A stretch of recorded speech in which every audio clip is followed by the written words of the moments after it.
Here is a short description regarding the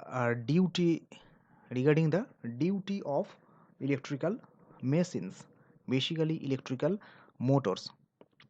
In some applications, depending on the mechanical or process requirement, you can see some application motors need to run continuously. Some are require intermittent or inching operation, or uh, or the reversal.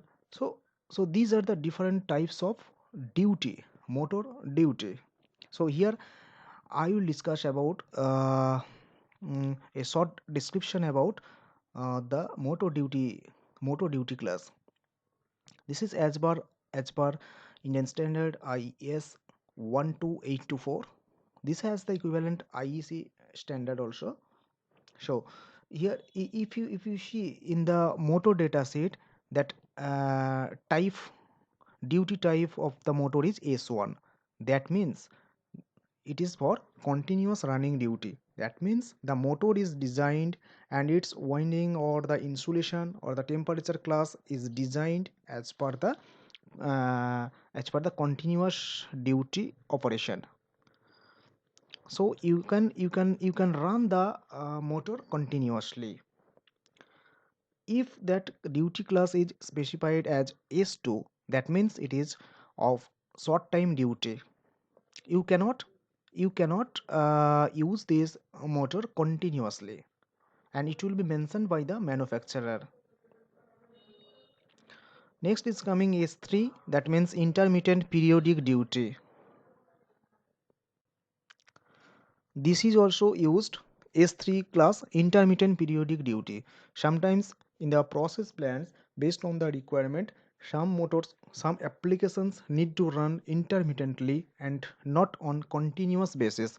In that case, we need to select that S3 duty type motor.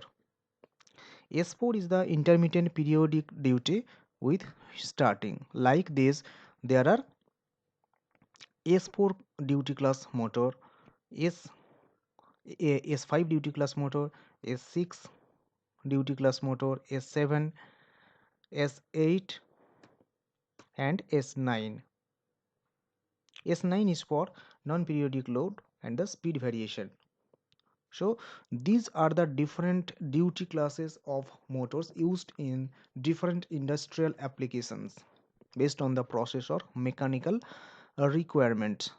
Here the mostly used duty classes are S1, S2, and S3. So these three duty class motors are generally used in uh, industrial applications. In the motor data sheet, it will be clearly mentioned based on the application when the whether the duty class is S1 or S2 or S3.